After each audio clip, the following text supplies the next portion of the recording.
On est au Salon du Livre qui normalement a lieu à Palexpo, mais dans le contexte actuel du Covid, la ville a dû dispatcher les différents intervenants dans différents lieux sur les 3 jours, ou 4 jours, je ne sais plus, que se déroule le Salon du Livre.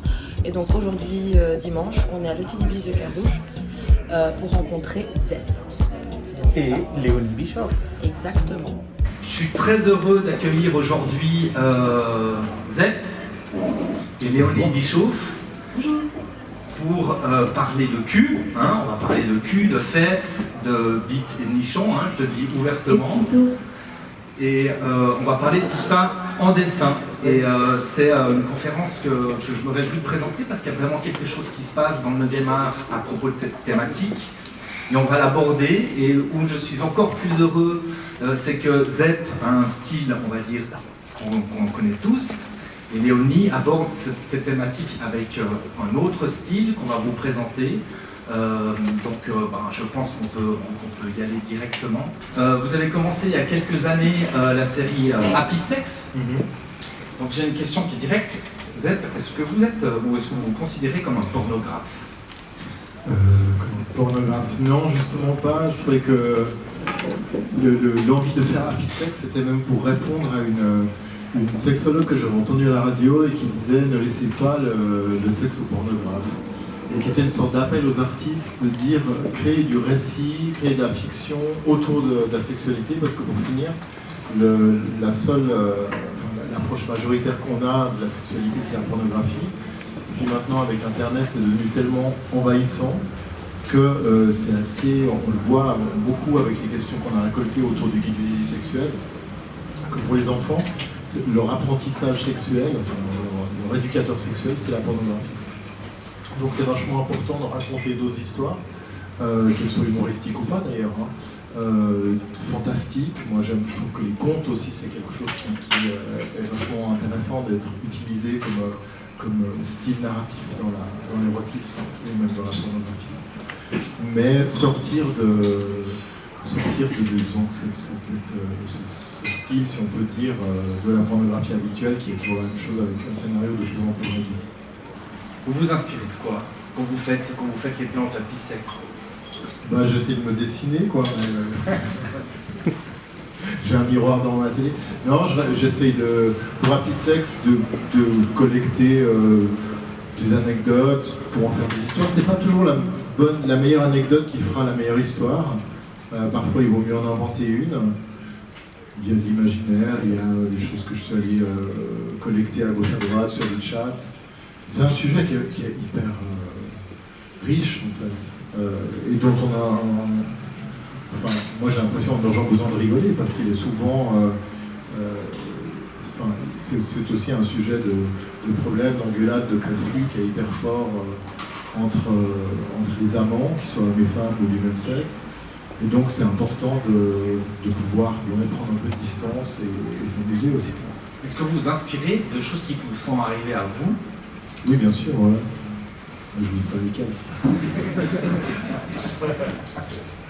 Titoff, face à toutes ces nouveautés, on va dire, 2020, parce que c'est quand même un des protagonistes du guide du Zessi, il réagit comment, lui? Titoff, il est toujours celui qui comprend le moins, je pense. Qui comprend le moins, et puis c'est son rôle, pour finir, d'être un peu perdu de service. Je pense que c'est rassurant quand on est enfant, qu'on lit un guide, déjà de se rendre compte qu'il y a des questions qu'on aurait bien aimé poser, mais on pensait qu'elles étaient peut-être un peu trop débiles, et puis elles sont écrites dans ce guide, et de voir qu'il y a un personnage qui comprend encore moins que eux les réponses. Parce que c'est un âge où quand on n'a pas envie de poser une question, puis si on la pose à notre place et qu'on répond, on a tout de suite envie de dire que je savais. Alors que non, souvent on ne savait pas, donc ça fait du bien de savoir qu'on n'était pas le seul à ne pas savoir. Et puis je pense que Titoff, il a ce rôle de compagnon un peu nul, quoi, qui est toujours plus nul que nous, donc c'est rassurant. C'est un succès gigantesque, hein, le guide du désir sexuel. Il a accompagné, vous me l'aviez dit, hein, il a accompagné plusieurs générations. Comment vous expliquez que ce soit un bouquin qui a traversé les générations, puis traversé aussi les classes, l'école, les professeurs? Comment vous expliquez qu'il soit toujours là et toujours important? Je pense que parce que ce thème est vraiment important, en fait, beaucoup plus qu'on l'imaginait. Quand on a sorti la première édition, c'est vrai qu'il y avait une petite, je ne vais pas dire frilosité, mais il n'y avait pas un enthousiasme phénoménal de l'éditeur qui disait mais au fond, les enfants, est-ce que ça va vraiment les intéresser, est-ce que ça va les intéresser? Et moi j'étais persuadé que ça les intéresserait, mais je me disais mais est-ce que les enfants vont oser aller dans une librairie et dire bonjour, j'aimerais un livre dont le titre comporte le mot sexuel. Je trouvais que c'était quand même assez, il fallait quand même être assez audacieux pour faire ça, pour aller oser acheter un bouquin comme ça. Moi j'aurais pas osé à 8 ans, 10 ans demander bonjour, j'aimerais le guide du sexuel, j'aurais dit j'aimerais le guide violet, etc. Donc l'idée c'était que ça ressemble à un album de Titeuf pour que ce soit moins un manuel d'éducation sexuelle. Vous l'avez abordé comme un vrai manuel d'éducation sexuelle qui... Ouais, vraiment. On voulait que ce soit le plus... Enfin, on voulait que ce soit exhaustif, mais on voulait prendre les questions des enfants. C'est-à-dire qu'on n'a pas fait une ossature de manuel en disant voilà, on va parler de ça, de ça, de ça, de ça, parce que c'est important que les enfants sachent ça. On a collecté les questions d'enfants, et souvent les questions qui nous semblaient, qui font un peu sourire les adultes, auxquelles les adultes ne répondent pas, des fois. On rigole, tout bien, c'est mignon. Mais qui sont des vraies questions. Et la BD est un bon moyen de le faire, apparemment. La BD est un super moyen de le faire, ouais. Il y a des histoires. J'ai l'impression que c'est le support où on est le plus libre par rapport à la pudeur. Votre bouquin, Anaïs Nin, alors peut-être que les gens ne le connaissent pas forcément. Est-ce que vous pouvez vite le présenter, présenter ce que vous avez fait? Est-ce que vous avez voulu raconter en adaptant, on va dire, les journaux intimes d'Anaïs Nin, qui était une écrivaine?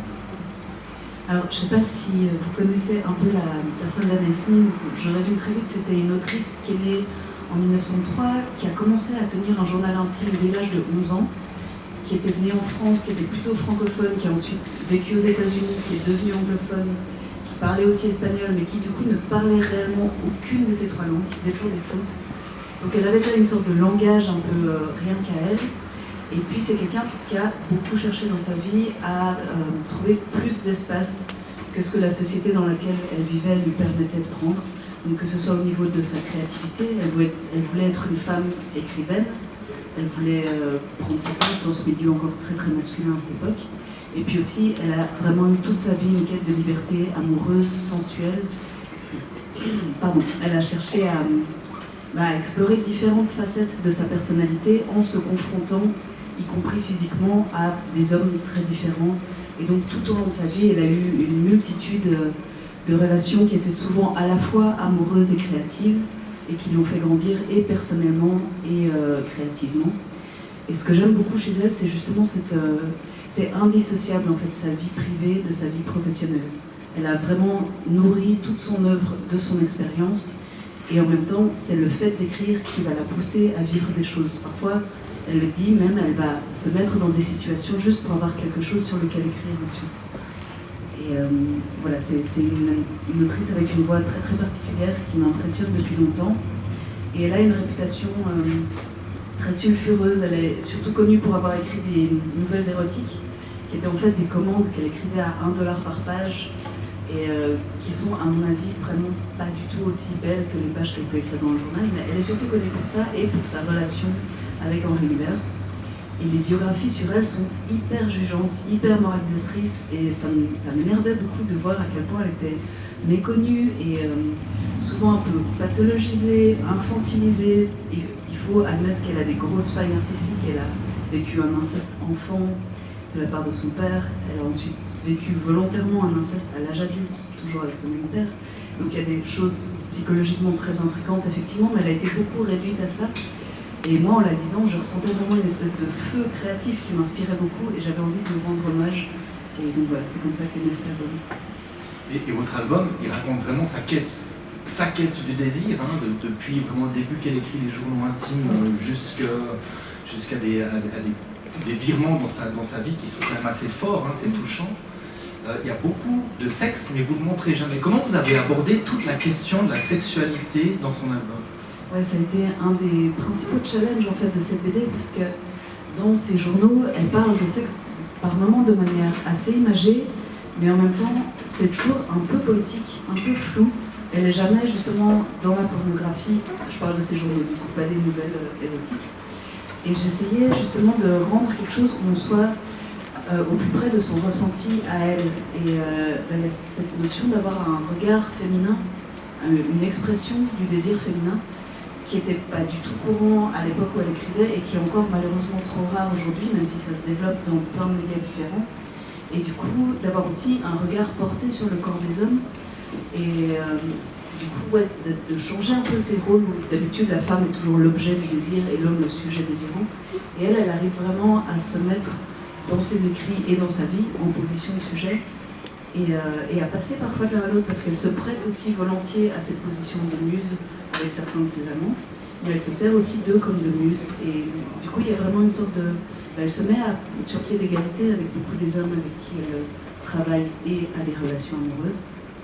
C'est un peu ce que j'essayais de rendre. Après, visuellement, effectivement, j'ai beaucoup mis des guéridons devant les sexes, effectivement. Enfin, en l'occurrence, des fleurs ou des vagues ou des choses comme ça. Mais je voulais vraiment éviter un côté trop frontal. Je voulais éviter la BD, l'imagerie érotique qu'on a dans la BD que j'ai pu lire ado, même s'il y a des choses très belles. Je pense à des Manara, des trucs comme ça qui sont magnifiques. C'est un dessin incroyable, mais on sent très fort que c'est fait par un homme pour des hommes. Et là, c'était pas le propos, donc j'ai essayé d'éluder un peu. Le but, c'était quand même que ça soit excitant ou pas, au final? Est-ce que vous avez quand même recherché ça de votre point de vue, ou est-ce que vous avez aussi pensé au lecteur pour que, quand ils le lisent, ils le ressentent? Alors, je cherchais plus à ce qu'on ressente un trouble, mais pas une excitation réelle. C'est pas du tout une BD à but masturbatoire. C'est vraiment pas dans ce sens-là de la pornographie. C'est plus...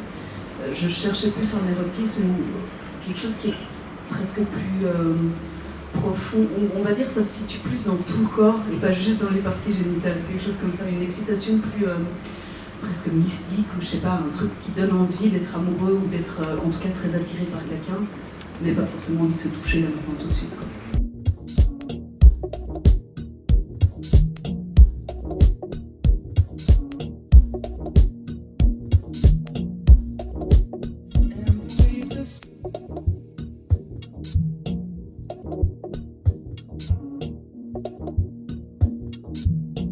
Change pas de main, ça vient. Elle a dit meilleur titre quand même. Elle a dit meilleur titre.